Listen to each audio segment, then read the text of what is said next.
السلام علیکم ورحمۃ اللہ وبرکاتہ۔ آج ہم دوستوں سے ایک چیز شیئر کرنا چاہتے ہیں، یعنی یوں سمجھ لو کہ ایک غلطی کا ازالہ کرنا چاہتے ہیں جو ہم نے ایک غلط فہمی سنبھال کر رکھی ہے، لہذا میں اس غلط فہمی کو دور کرنا چاہتا ہوں اس ویڈیو کے ذریعے، اور یہ بڑا ہی اچھا میسیج ہے ہم سب کے لیے۔ تو وہ غلط فہمی یہ ہے کہ ہم سمجھ رہے ہوتے ہیں کہ اللہ کا عذاب کچھ اس طرح ہوتا ہے، اس کی کچھ خاص شکلیں ہیں، یعنی مثلا یہ ہے کہ آسمان سے اس کے اوپر اگر پتھر برسیں، آسمان سے اوپر اگر اس پر کوئی آفتیں برسیں، لہذا اس کو ہم اللہ کا عذاب نام دیتے ہیں، یا کوئی اور مشکلاتیں آ جائیں،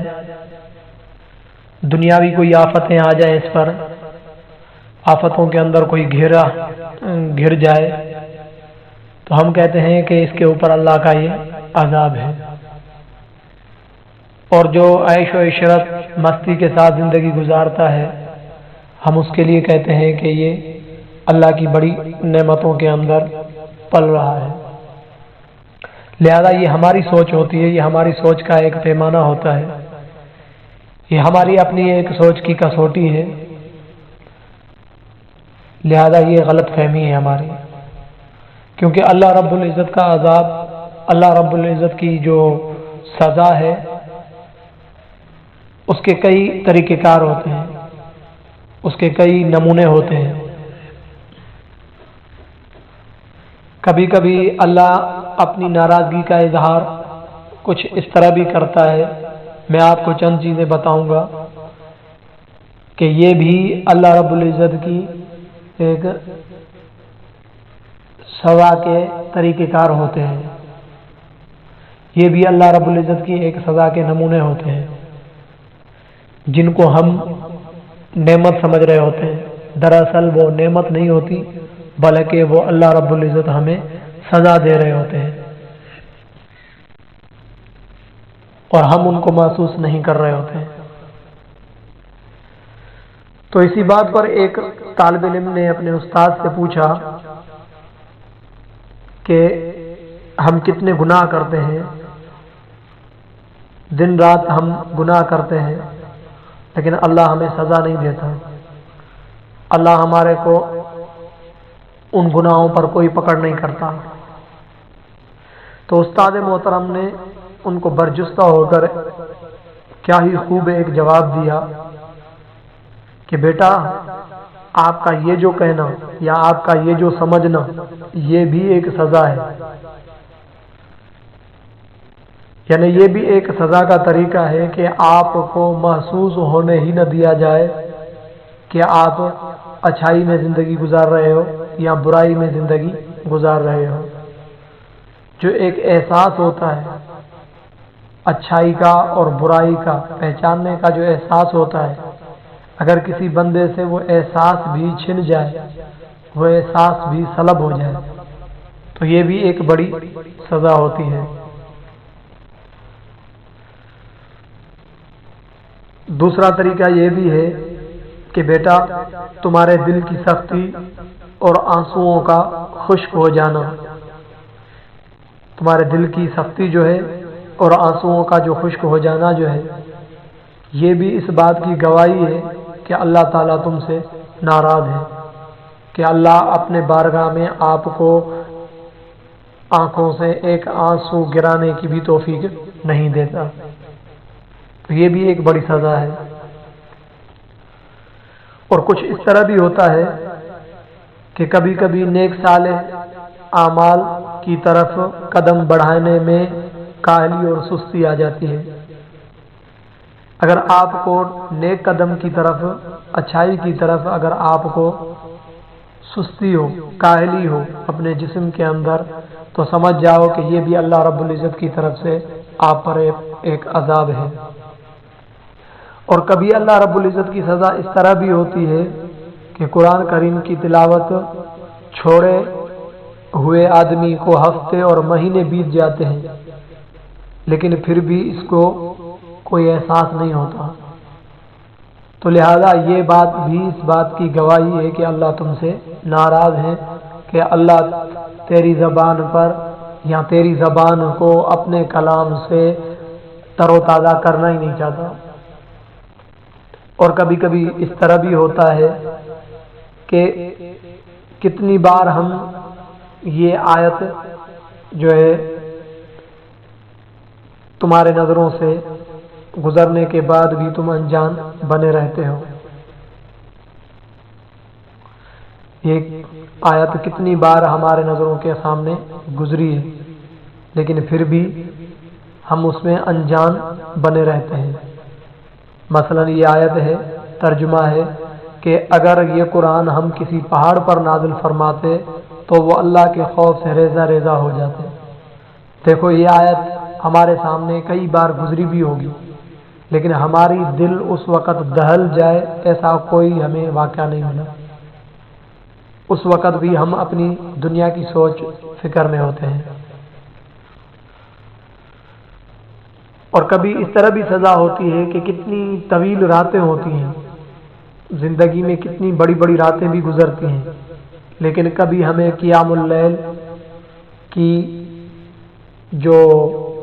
توفیق ہے وہ ہمیں نصیب نہیں ہوئی۔ رات کے جو نوافل ہیں ان سے ہم محروم رہتے ہیں۔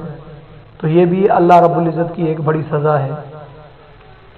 اور کبھی اس طرح بھی ہوتا ہے کہ خیر و برکت کے کئی مواقع آتے ہیں ہماری زندگی کے اندر، جیسے رمضان ہے، عید ہے، ذوالحج ہے، ایسے کئی موقع آتے ہیں، لیکن پھر بھی ہم ان کو گوا دیتے ہیں، ان کے اندر ہم وہ چیز حاصل نہیں کر سکتے۔ تو یہ بھی ایک اللہ کی کیا ہے؟ سزا ہے۔ اور کبھی اس طرح بھی ہوتا ہے کہ ہم غفلت اور گناہوں کی دلدل میں غرق ہو چکے ہوتے ہیں، یہ بھی اللہ کی کیا ہے؟ ایک سزا ہے کہ اللہ نے ہمیں گناہوں کی دلدل کے اندر پھنسا دیا، غفلت کے اندر ہمیں پھنسا دیا۔ کبھی سزا کا طریقہ یہ بھی ہوتا ہے کہ زندگی کے اندر ہم تعلیم و تفسیر کے سیکھنے کے بہت سارے ہمیں مواقع ملتے ہیں، قرآن کی تعلیم و تفسیر کے سیکھنے کے لیے بہت سارے ہمیں موقع ملتے ہیں، لیکن ہم ان کو نظر انداز کر دیتے ہیں اپنے کسی چھوٹی بڑی مصروفیت کی وجہ سے۔ تو یہ بھی اللہ کی ایک بڑی سزا ہے۔ یہ نہ سمجھو کہ میں نے اس چیز کو چھوڑ دیا، یہ نہ محسوس کریں کہ ہم نے یہ تعلیم نہ سیکھی۔ آپ کی چوائس کا کوئی معیار ہی نہیں ہے، بلکہ یہاں یہ سوچ کہ اللہ رب العزت نے تجھے اس کو سیکھنے کا موقع نہ دیا، تجھے اس سے فائدہ اٹھانے کا موقع نہ دیا۔ اور کبھی سزا کا طریقہ یہ بھی ہوتا ہے کہ ہم دنیاوی لذتوں کے اندر اتنے کھوئے ہوتے ہیں کہ ہمیں اور کوئی چیز دکھنے میں ہی نہیں آتی، تو لہذا دنیاوی لذتوں میں کھوئے رہنا بھی یہ ایک بڑی سزا ہے۔ اللہ رب العزت کا عذاب کچھ اس طرح بھی ہوتا ہے، کبھی کبھی اس کا طریقہ اس طرح بھی ہوتا ہے، اس طرح بھی ظاہر ہوتا ہے کہ ہمیں نیک عمل بوجھ محسوس ہونے لگتے ہیں۔ گناہ کا عمل جو بھی ہوگا وہ ہم جلدی سے کر لیتے ہیں، اگر نیکی کا کوئی عمل ہوگا تو وہ ہمیں بوجھ سا محسوس ہونے لگتا ہے، ہمارے جسم پر بوجھ محسوس لگتا ہے، ہم اس کو ایک بے دلی سے ہم اس کو ادا کرتے ہیں، ہم اس کو دلچسپی کے ساتھ، انٹرسٹ کے ساتھ ادا نہیں کرتے۔ تو یہ بھی ایک اللہ رب العزت کا ہم پر عذاب ہے۔ اور اللہ رب العزت کا ہم ذکر کرتے کرتے کبھی ہماری زبان لڑکھڑا جاتی ہے، تو لہذا ہماری زبان کا اللہ کے ذکر میں لڑکھنا یا لڑکھڑا جانا، یہ بھی اللہ رب العزت کا عذاب ہے۔ ہم گانے، گالی گلوچ بالکل فصیح انداز کے ساتھ ہم اس کو ادا کرتے ہیں، لیکن جب اللہ کا ذکر ہم کرتے ہیں، اللہ کی قرآن کی تلاوت جب ہم کرتے ہیں تو ہماری زبان لڑکھڑا جاتی ہے۔ تو یہ بھی اللہ رب العزت کا عذاب ہے، یہ بھی عذاب کی ایک صورت ہے۔ اور کبھی صورت اس طرح بھی ہوتی ہے اللہ کے عذاب کی کہ جو شیطانی اور نفسانی خواہشات ہیں ہم ان کے سامنے کمزور پڑ جاتے ہیں، ہم ان کو منہ توڑ جواب نہیں دے سکتے۔ ہمارے جسم کے اندر یا ہمارے قوت ارادی جو ہوتی ہے وہ اتنی کمزور ہوتی ہے کہ ہم شیطانی اور نفسانی خواہشات کے سامنے کمزور پڑ جاتے ہیں۔ کبھی ہم نے ان شیطانی اور نفسانی خواہشات کو منہ توڑ کر ہم نے جواب نہیں دیا، اس پر جواب دینے پر ہمیں توفیق اور ہمت ہی نہیں ہوتی۔ تو یہ ہمت کا نہ ہونا بھی، توفیق کا نہ ہونا بھی، یہ بھی اللہ رب العزت کی ایک سزا ہے۔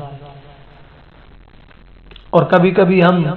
یوں بھی دیکھتے ہیں کہ دنیا کی جو چکا چوند ہے، جو روشنائیاں ہیں، دنیا کی جو زیب و زینت ہے، ہم ان کو دیکھ کر گویا کہ ہماری دل تڑپ جاتی ہے، ان کو دیکھ کر ایک تلذذ اور مزہ ہمیں محسوس ہونے لگتا ہے۔ حالانکہ مومن کو تو دنیاوی لذتوں سے مزہ نہ آنا چاہیے، دنیاوی جو یہ چکا چوند جو روشنائیاں ہیں، جو خوبصورتی ہے، یہ اس کو کبھی گرویدہ نہیں کرتی، لیکن ہم اتنے کمزور مومن ہیں کہ ان دنیا کی جو چکا چوند جو روشنائیاں ہیں، جو اس کی جو یعنی جو زیب و زینت ہے، وہ ہمارے دل کے اندر گھر بنا لیتی ہے۔ ہر وقت ہم اسی کے لیے ہی پھر سوچتے رہتے ہیں۔ تو لہذا دل کے اندر ان چیزوں کا گھر کرنا بھی، یہ بھی اللہ رب العزت کا عذاب ہے۔ اور کبھی کبھی سزا کا طریقہ یہ بھی ہوتا ہے، کبھی اس طرح بھی ظاہر ہوتی ہے اللہ رب العزت کی سزا کہ ہم دنیا کے اندر پیسے، عزت، شہرت، اس کے غرور کے اندر ہم مبتلا ہو جاتے ہیں۔